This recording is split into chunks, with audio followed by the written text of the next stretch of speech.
November 18th, 1944. Near Aachen, Germany. The impact comes without warning. A sharp crack. Then, a violent jolt. The tank lurches to the side as metal screams under pressure. Inside, everything shakes. Loose gear slams against steel. Dust fills the air. Hit. The word echoes inside the cramped interior of the M4 Sherman. For a split second, no one moves. Because everyone is listening. Waiting. For the second hit. It doesn't come. Not immediately.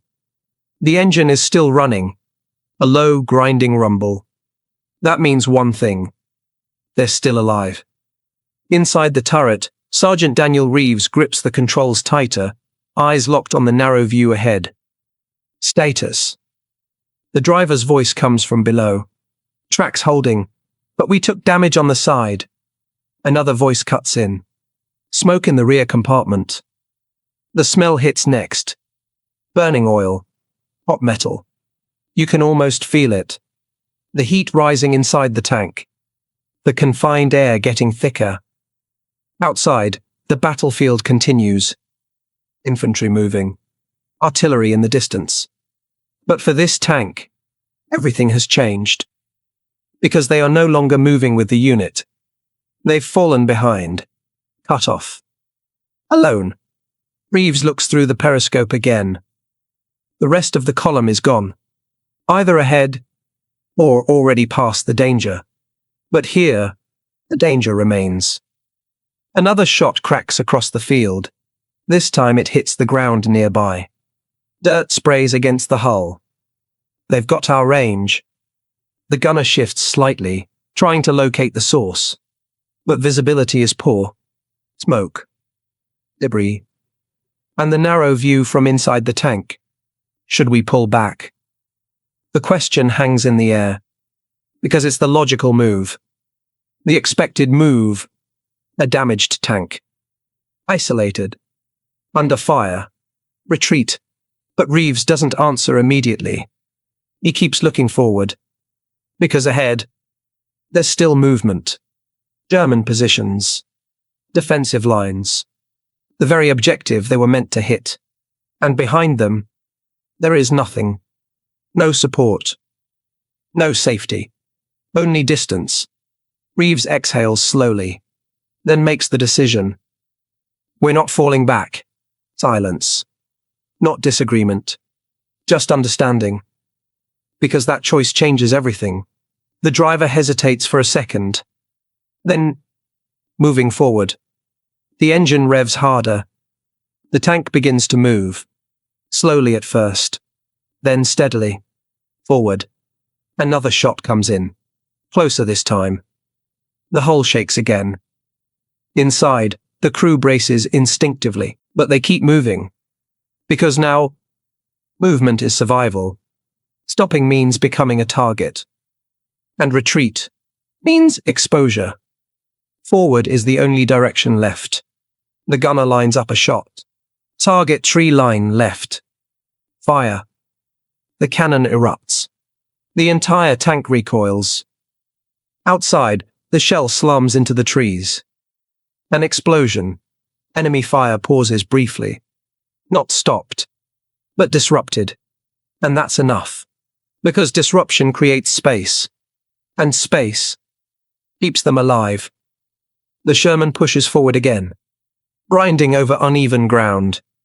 Smoke trailing behind it now. Visible. Obvious. A damaged tank in open terrain. A perfect target. And yet, it keeps moving.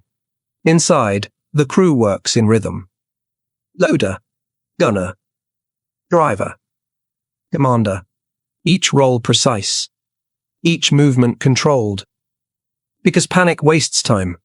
And time is something they don't have. Another impact. Louder.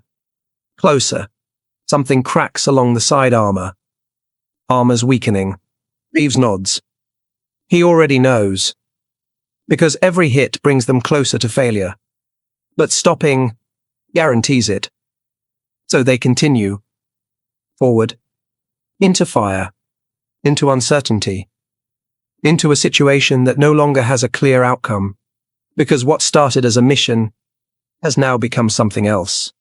A decision to keep moving, even when everything says to stop. And somewhere ahead, the enemy is beginning to notice something unusual, because this tank is not behaving like it should. It's not retreating. It's not stopping. It's coming closer. And that changes how they respond. Because now, they are not just facing a damaged vehicle.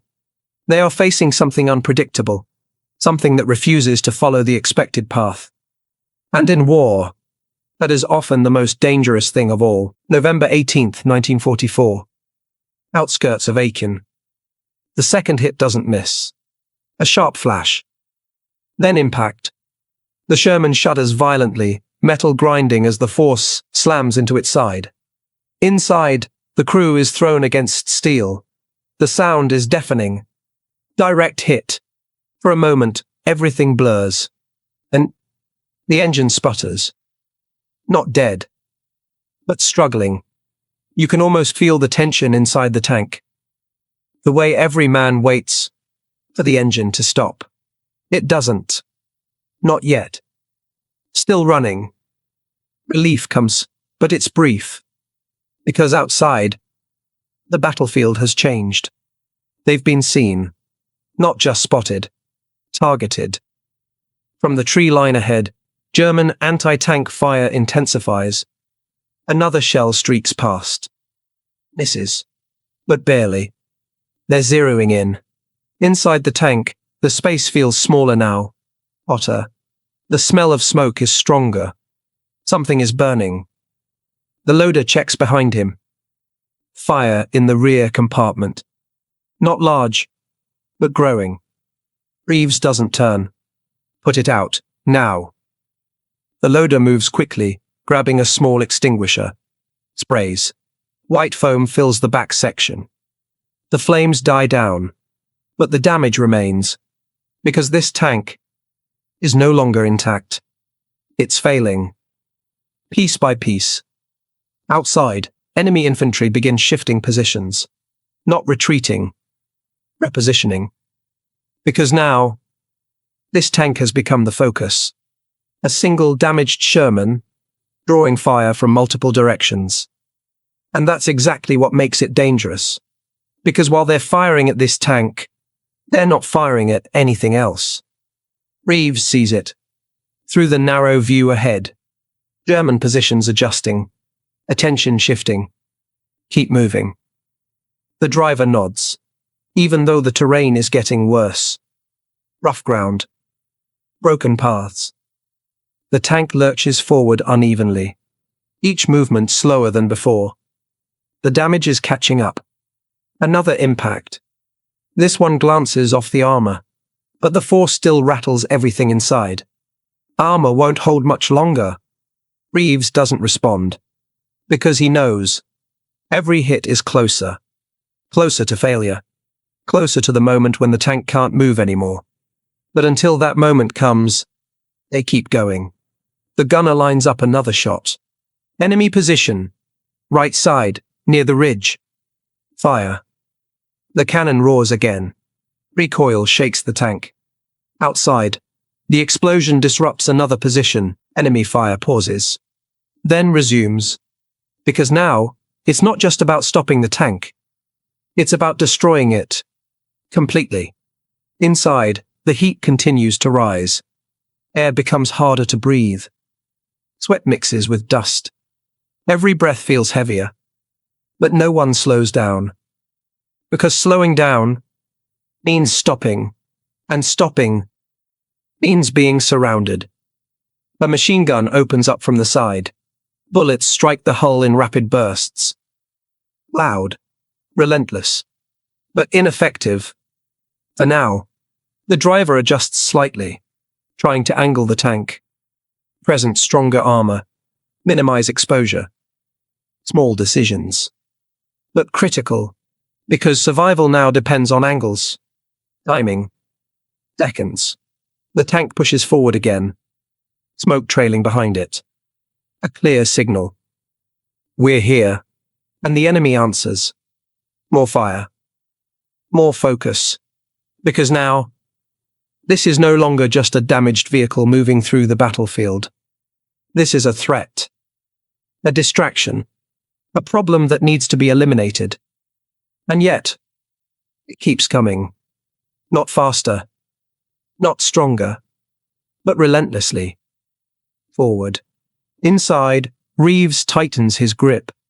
Because he understands something now. This tank is no longer just part of the battle. It has become the center of it.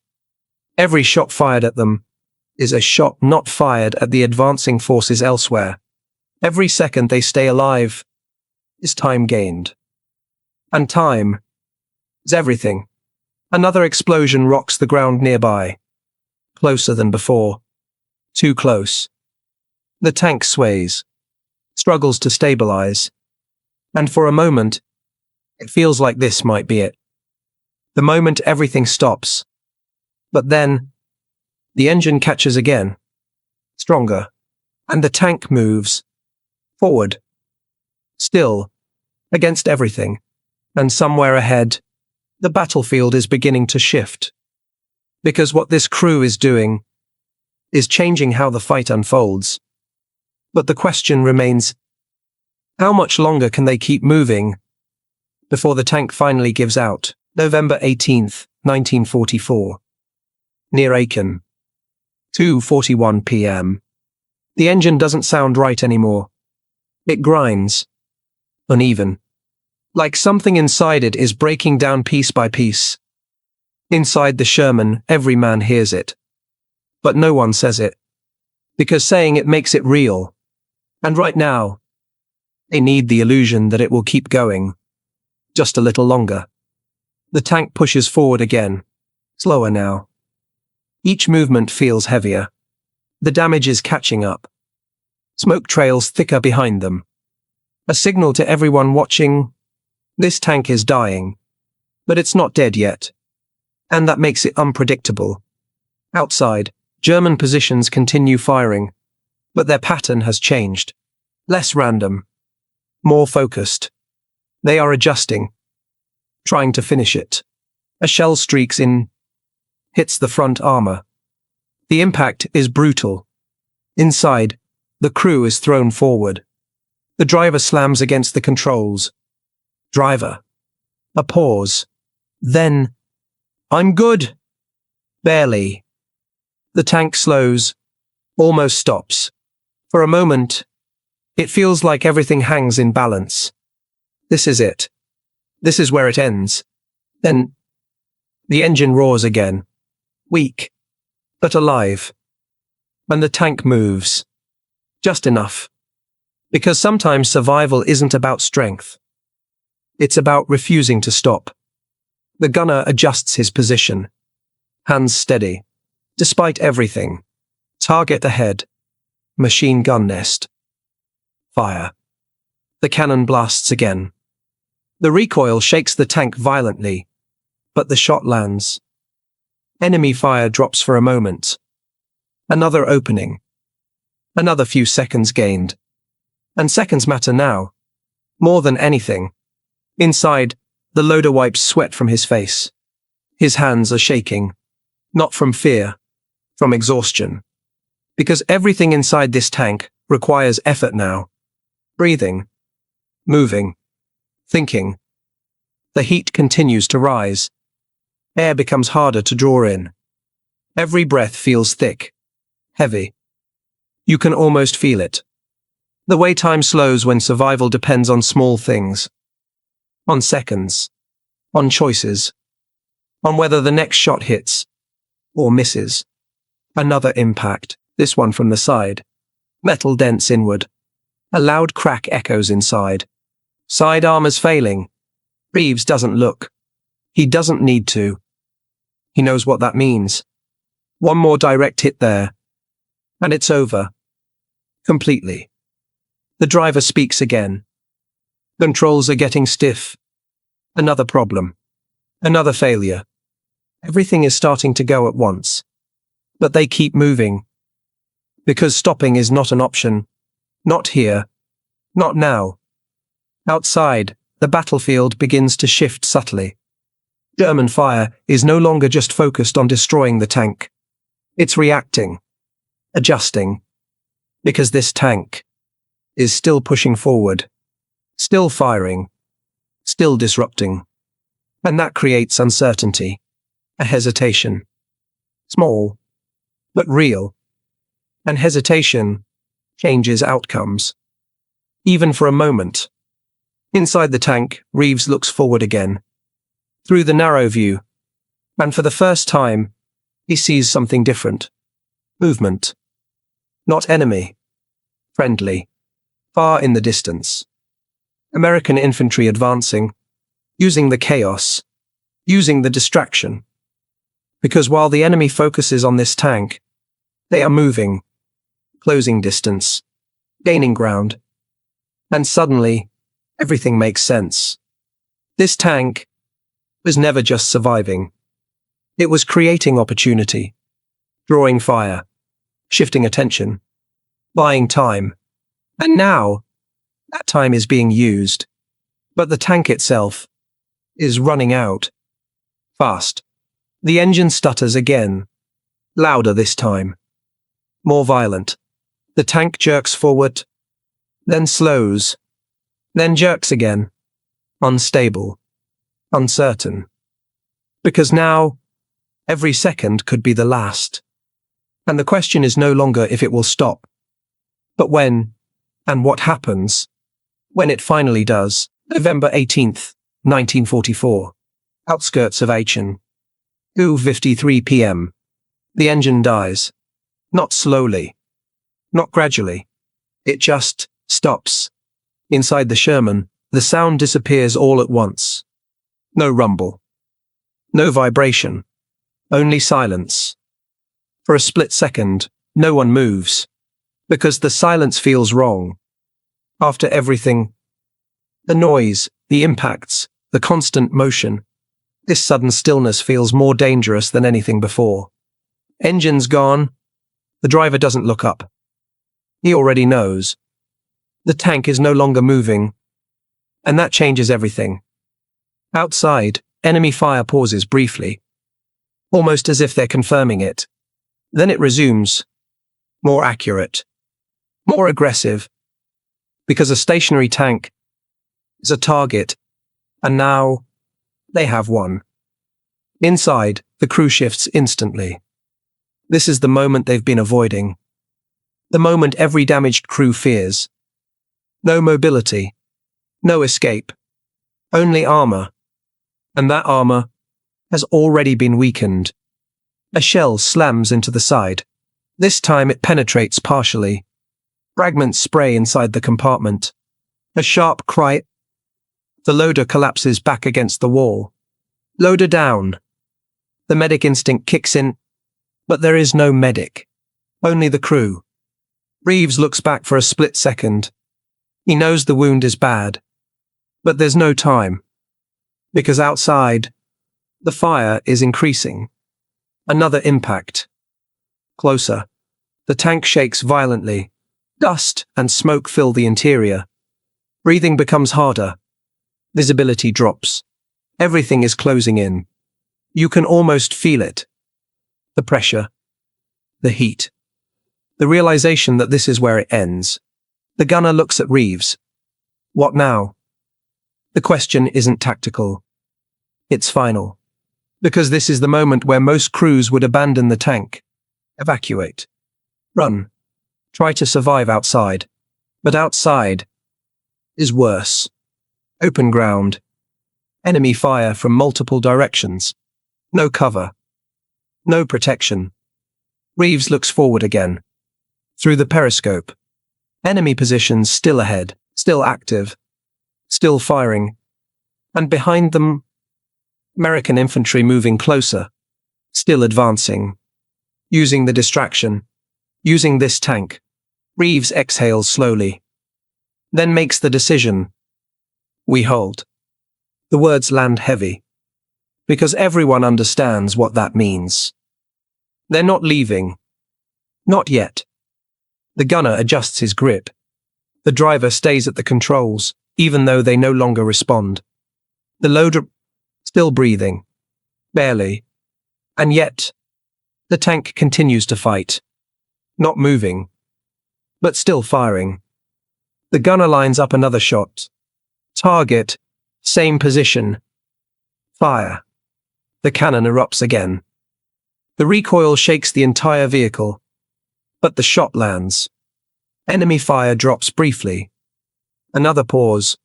Another moment gained. Because even without movement, this tank is still a threat. Still forcing the enemy to react. Still holding their attention. And that attention is everything. Outside, German forces hesitate again. Because something doesn't make sense. This tank should be silent. Abandoned. Destroyed. But it isn't. It's still firing. Still holding ground. Still refusing to stop. Inside, the air becomes almost unbreathable. Smoke thickens. Heat rises. Every second is harder than the last. The driver coughs. The gunner wipes his eyes. Reeves doesn't move. Because this is the final phase. The last stand. Not because they chose it at the beginning, but because everything led here. And now, there is no other option. Another impact. Closer. Louder. The armor cracks further. The structure weakens. And the tank is reaching its limit. But still, it fires. And still, it holds. And somewhere just beyond the smoke, American forces are getting closer. Close enough to change the outcome. But maybe not close enough to save the tank. November 18th, 1944. Outskirts of Aachen. 3:07 p.m. The sound changes first. Not inside the tank. Outside. Gunfire shifts direction. The pattern breaks. What had been focused, concentrated, relentless, now begins to scatter. Inside the Sherman, Sergeant Daniel Reeves notices it immediately. He lifts his head slightly, listening. Different weapons. Different rhythm. Closer. American. They're here. The words come out low, almost disbelieving. But it's real.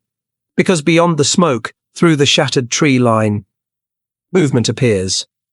Infantry. US infantry. Advancing. Using the chaos. Using the distraction. Using the one thing that kept the enemy's attention locked in place. This tank. The same tank that should have stopped. Should have been abandoned. Should have been destroyed minutes ago. But wasn't. Outside, German positions begin to react. Not advancing anymore. Turning. Splitting their focus. Because now they are no longer facing one target. They are facing many.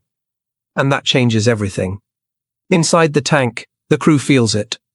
Not relief. Shift. The pressure that had been crushing inward begins to ease. Not gone, but different. Because they are no longer alone. The gunner fires again. One more shot. Not because they have to, but because they can. Because now, every second matters in a different way. Now it's not about survival alone. It's about finishing what they started. Outside, American infantry closed the distance, moving from cover to cover, advancing through the same fire that had been locked onto the tank. And now that fire is divided, weakened, disorganized, because attention has been broken. And that break creates opportunity. Enemy machine guns that once targeted the tank begin shifting toward advancing infantry. But too late. Too slow. Because momentum has already changed sides. Inside the Sherman, the air is almost gone. Smoke thick. Heat unbearable. The driver leans back, coughing. The loader barely moves. The gunner steadies himself for another shot. Reeves doesn't speak. Because he knows they've already done enough. More than enough. This tank didn't just survive. It altered the fight. It pulled fire. It held attention. It forced the enemy to react. And in doing so, it gave something to everyone behind it. Time. Time to move. Time to advance. Time to break through. Outside, the first American soldiers reach the edge of the position. They see the Sherman. Smoke pouring from it. Armor torn. Tracks damaged. And yet, the cannon fires again. Still alive. Still fighting. A soldier stops for a moment. Just looks at it. Because it doesn't make sense. A tank that should be silent. Still holding the line. Still pushing forward. Even without moving. Then he moves again. Because the fight isn't over yet. But it's close. Very close. Inside the tank, Reeves finally leans back slightly. Just for a second. Because the sound outside tells him everything. They made it. Not out. But through. And sometimes, that's enough. The gunfire continues. But now it's different. Less desperate. More controlled. Because the outcome is no longer uncertain. The line has broken. The advance is moving forward. And the moment that made it possible is still burning quietly behind them. A tank that refused to stop, even when it no longer could move. And now, the battlefield belongs to those who kept going.